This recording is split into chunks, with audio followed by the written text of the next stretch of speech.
Baby, let me tell y'all was on Twitter talking about Married to Medicine, and I was just like, oh, let me hurry up and get through 90 Day Fiance so I can find out what's going on Married to Medicine, because they tweeting down about it. I was like, ooh, like feeling real charade about it, like, ooh, what's happening? Okay, so Quad has a book signing for her cookbook that she just came out with, and Contessa, Buffy, and Heavenly all stand in a long line so that they can support Quad and all her extraness, okay? Heavenly says that, I ain't got time to be sitting in this line all day, girl. We got stuff to do. So they go ahead and skip the line. And then she has to mention how many failures Quad has been through. And the producers are shady because we have to see all the failures. The little Pooch clothing line with stuff costing $300 for a dog. That failed. Your marriage failed. Then what else had failed? Your friendship with Mariah failed. Like, it was all this stuff that failed. And now she has finally gotten to a point where there's some celebration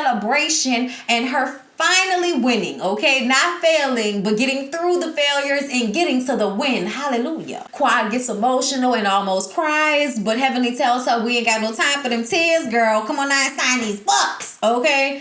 So she has this really, really nice book signing. There were a lot of people there. I'm happy for Quad. I'm glad she's found her thing, and this cooking thing really seems to be her thing, and I'm glad for her. She invites the ladies to the birthday/book release party that she's having, and Contessa says, oh girl, you just trying to get a tax write-off. I said, you could do that? I was like, okay, no, take it. I never thought about that. But the I'm telling y'all, when I get this candle line together, because that's really what I want to do. I want to have like my own line of home items, like candles and pillows and little cute things around the house, and just I would really love to have like a section in Marshalls or Home Goods or Walmart or Target, good towels, good sheets. Like, that's my type of thing. So if I had something that I wanted to put out there besides my personality and my booming voice, it would be that. So yeah, girl, Wednesday, thank you for that nugget. Put that in the back. Keep it. Save it for later. Jackie goes to the designers for the final assessment of the renovation of her entire home. And they are adding a garage, adding some space onto the master bedroom, redoing the master bathroom. They are doing some other things, but however, it is tallying up to $260,000 for both phases. I said, okay. And then when Curtis seems to not know whether he's down for that price point, Jackie gets emotional and says that, I couldn't have any kids. So now that I can have some of the things that I want this house, and I want it the way I want it. And Jackie, I really don't understand why adoption wasn't an option for you. I guess because of your time. And it kind of seemed as if your husband wasn't going to be fully into it unless the child was biologically his. And, somebody was going to have to pick up the slack for when you were working, because we know that you were going to continue to work. But I just feel sorry for Jackie, because I feel like that is probably such a soft. Every time she talks about it, she gets so tender when she speaks, and it just makes me feel like I wish they would have adopted. I wish they would have found a way for Jackie to be a mother and raise a child on, from her, whether it was physically from her or emotionally and mentally from her, but raise somebody up in her image. I wish she would have gotten a chance to do that, because I can hear the want for that when she talks about it. It just kind of makes me sad. Contessa has dinner with her family, Scott, the kids, those badass kids, and her dad. Every few months, he shows up and they spend some time together. And y'all, Contessa is one of the most passive-aggressive, if not the most passive-aggressive person on this show. And it is utterly ridiculous. I can't say how many times I've said that Contessa, baby, after only having 2 months left of school, you decided to leave without even talking to your husband first, also you can resent him for it. So you sit down at this table and bring it up to your daddy, who really don't even care to have this conversation with you. And you asking him, are you a quitter because you quit school? And he's like, no, you're not a quitter. And she asked, if he will come and help with the kids so that she can go and finish school. I said, girl, you do not need your sickly daddy to come and watch them kids for you to go back to school. Your husband and your kids need to suck it up. up until you finish, and then they'll be happy when it's all said and done, and you'll be happy, and you won't be resenting your husband because you didn't finish something that you wanted to do. Okay, so I don't like the fact that she going so hard to blame him for it, or to blame the kids for it, when you were almost done and you chose to step out and not finish. You should have stayed in. You had 2 more months, Contessa. I don't understand, y'all. I don't understand. The hard part was over. And plus, her daddy got a business to run. So he ain't got time to be coming down here watching them badass kids for y'all. Simone and Cecil need to talk to their oldest son about responsibility. Apparently, even though he was in college, they were still waking him up every morning and making sure he was going to class, and also making sure he was doing his homework. So now they want to talk to him because he wants to actually go to a university. I don't know what he's really been doing in the meantime. I don't really be paying attention like that. Don't really care. Sorry.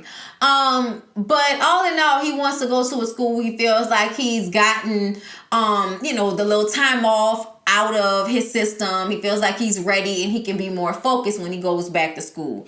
But Simone and Cecil want to have a conversation with him to make sure that he's on, the right page. Because if you go out there and you fail out and you waste our money, then we're going to be upset. Okay. And also for him to learn to be more responsible. But y'all understand having money and wanting to give your kids what you didn't have. But I also feel like the importance of teaching your kids how to take care of themselves is more important than any, most lessons that you can teach them. I'm just saying, it's very important to teach them how to take care of themselves on a day-to-day basis, how to wash their own clothes, how to make sure they can set an alarm and wake their own asses up for school, to make sure that they're doing their own homework. He's in college. There is no reason that y'all should have had to be on him like that. There is no reason that daddy, you are washing his clothes. What is wrong? Do what you want. It's your kids, but look at them. Still in your house, ain't they? Y'all gonna stop, babying the shit out these kids. Y'all gonna learn. I'm just saying, by 13, you need to be washing your own clothes, okay? And washing dishes at night. I don't care who cooked, you washing the dishes. That's what I expect. I expect dishes washed, homework done, okay? And your room better not be a pigsty.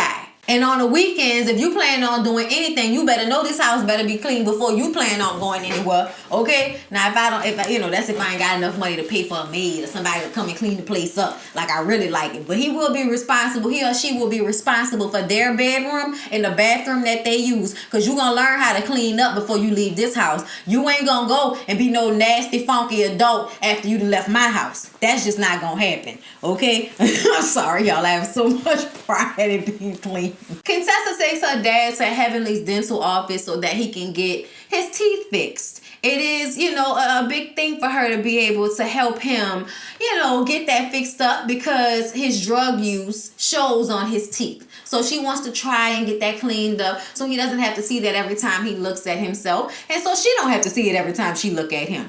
And Contessa, this is a wonderful thing for you to do. But why when your daddy brought out the grill? First of all, Grandpa, why you got a grill? I don't want to know. Okay, I'm not even going to say that maybe if you hadn't spent your younger years doing the wrong things, that you would have been living your young life and wouldn't feel the need to be an old man with a 5-carat diamond grill. But sir, live your life, okay? Contessa, why do you feel the need to say things like, oh yeah, this will be for all the birthdays and holidays you missed? Why did you need to say that?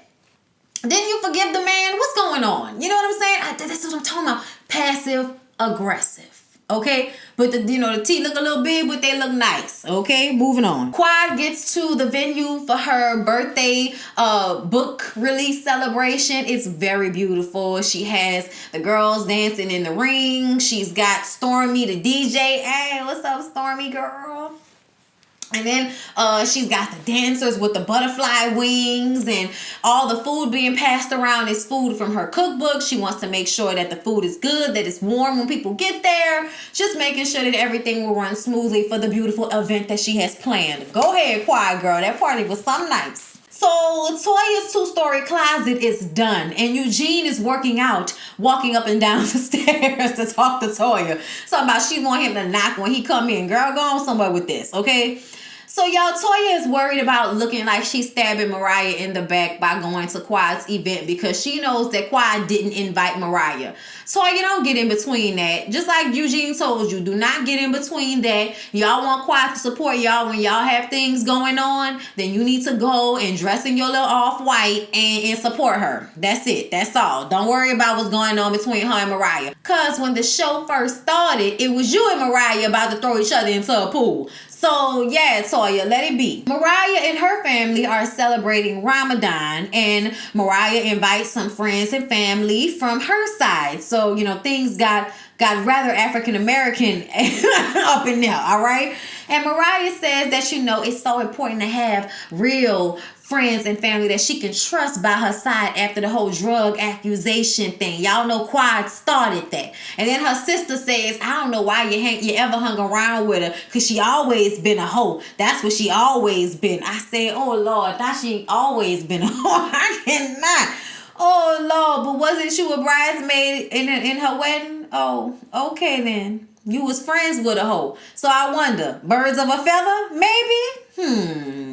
I'm just saying, okay? I'm just saying, you was talking about your friend like that, girl. Y'all was friends at one point and you was hanging with her then. So everyone is getting to the party and they're in awe. They're in awe of what Quad has going on in there. It's so extra. And she has, some entertainment for the people and everything, all right? Pretty hands now, everything. There's a man that's taller than Curtis in the room, and Tacky Toya comments on what his probable peen size is. And Jackie is taken aback, but in the confessionals reminds everyone that you see that she likes tall men, don't you? Toya brings up Mariah not being invited to the party, and Heavenly starts laughing awkwardly, but in the confessional says that there was no reason for her to even bring that up, okay? Let it go. Then she says she forgot the vibrator that she bought for Quiet, so she ain't got no man. She got the next best thing for her. She forgot to bring it though, but she got that vibrator on deck. Then somehow we get into how Simone doesn't like the smell of her own cooch. Conversation about whenever Cecil would go downtown. When he came back uptown, she didn't want him to kiss her because she didn't like the smell. She don't want nothing, period. Don't come kiss me, period, okay? Then Toya turns to her and say, never let a man taste you when you haven't tasted yourself. And I said, no. I wasn't ready for that. When they tweeted it, y'all, I said, wait a minute, what's going on? Oh, I can't wait to see it. Now that I've seen what's happening, I actually agree with Toya. Girl, let me tell you something. When you're getting into it, there are moments when you just want to be a little, about it. You know what I'm saying? So you go ahead and kiss and you find out what it's hitting for. Okay, that's how you find out what it's really hitting on. And if you should have to make some changes to your diet or to your soap or to the material of your panties. Okay, sometimes men don't know. And sometimes a little I can let you know what the story is telling. And if things are all good down there, then it should only be pheromones to continue the excitement of the moment. Okay, as far as I'm concerned. And that was my classy based way of saying that. Whatever, I'm here for it. Yeah, you should probably know what your own situation is. It's your situation. Like, I understand there are a lot of women who just, really have fear of their cooch and whatever's coming out of it and all of this. Not me. I got down on the bed with a mirror when I was like 15 years old, okay? She knows her. Then Contessa and Scott get there. Quad gives a speech once she's changed into a silver bodysuit that was serving something serious. Yes, it was. I'm not sure how I felt about the wig, but the bodysuit was serving something serious. Yes, God. Okay? And she gives a speech, Selena, and hey, Selena girl, it's my girl. And Rashawn with her little beautiful doll-like looking self. They're all there. And Quad is giving a speech about, how she had a rough time last year and it was tough. It was tough, okay? And it wasn't until, because she called Selena and Rashawn down to the floor with her. She says because she was about to give up on women. She was about to give up on friends. But see, these women right here showed her what real friendship and real sisterhood is about. And Simone and Toya are sitting over there like, oh no, this bitch did not just play us like this. And Eugene said he wanted to just back into the grass like Homer Simpson. So that's what they did. They backed up out of there and they left because they was feeling some type of way. So they missed it when Quiet turned around and said, and my other sisters, Jackie, Contessa, Heavenly, and then she looking for Simone and Toya, but they not there. But she was saying, you know, they've also been very supportive of me and been there with me and all of that. So she was reaching back for them. And Contessa said, some of them couldn't take it, girl. They didn't know that you was gonna circle back around for us. But I knew you was gonna come back around for us. At the end of the day, y'all, I would have been bothered too. I probably wouldn't have left. I probably would have stuck around just to see. But it depends on how uncomfortable my shoes were. Because if my shoes were too uncomfortable, then I would have been ready to go anyway. So all I need is for you to make me feel like, oh, bitch, we ain't that close. I wasn't supportive. Oh, all right, then. I'll talk to you later. Oh, I'm going home. I ain't about to sit up here with my feet hurting just so you could grandstand and count on me through thick and thin with Selena and Rashawn. Like, go on somewhere with that. Okay? Like, no, we ain't about to wait and exhale it, bitch. Bye. All right? I got that. I really did. I wasn't even mad at them for leaving because I felt like the setup was shady. Even if that's not how she eventually meant it. And that's why she was like, oh, they couldn't take it. They jealous. Like, doing all of that over the mic. Like, okay, Choir, whatever, girl. One of the ladies, a family member, assistant, cousin, child, I don't know, says that they got a surprise for her. I said, how they got a surprise for you? This your party. And then she go outside and it's her car. I said, oh, so you surprised yourself with your own car? Okay, Quiet. This ain't no damn Sweet 16. Like, what is this? Okay, like, where your daddy at? Okay, like, somebody wants to buy you this. This look like a damn Sweet 16 party. We going outside to look at your new Lexus. I ain't hating on it. That thing was something nice. Yes, it was, Lord. $92,000 car. You better get it. If you can afford it, girl, live your life, okay? But it just kind of felt like extra and over the top per usual, Quad. But I think buying your own, surprising yourself with your own gift takes it to another level, girl. I swear. But hey, however you want to do it, I was just here to be entertained and I was entertained. So it is what it is. I'm glad Mariah wasn't there. I'm glad it wasn't like one of those moments and we had to deal with that. Mariah sitting around a table after Ramadan to talk about Quad. Y'all can say whatever y'all want to say because I can't win for losing with some of y'all Mariah fans. It don't matter what I say. Y'all still gonna come at me sideways and come in my neck and say I'm acting like Shawnee and all of this and that. I was like, oh, Lord, they doing the most, Jesus. Oh, they think I care, but I don't. And you got one more time and you're going to get blocked. I just want to say that. They know who I'm talking to. I just feel like, why would you have this time with your real friends and family so you can sit at the table and everybody can talk about Quiet while Quiet at her party not worrying about you? That's what I'm saying. That's what I'm saying. Like, you need to have that in your mind, Mariah. She not worrying about me, so I'm not worrying about her. And did y'all peep how Toya was in a confessional? And I may be wrong, but it seemed like she was saying that if they had said she had done drugs, she'd have been like, oh yeah, that's what you running with? Okay, I guess. Meaning, I wouldn't be talking about it constantly. I wouldn't be going this hard. It would just be like, yeah, all right, whatever. And let it go. Because the more we talk about it, the more attention is being brought to it. And I'm sorry, but I feel like you're doing it for a storyline. I feel like this is your storyline this season. You didn't have one last season, so you need to make sure you got one this season, you know, besides the stuff that happened with your husband. But you didn't have no storyline. And this season is, you know, y'all said I did coke. I got a storyline now. Girl and all your fans. Whatever.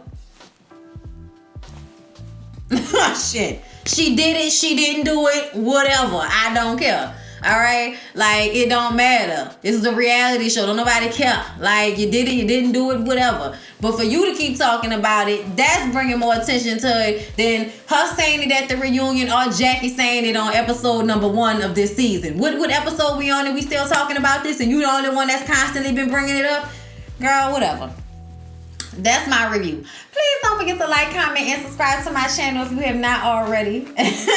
And I'll see y'all in the next one.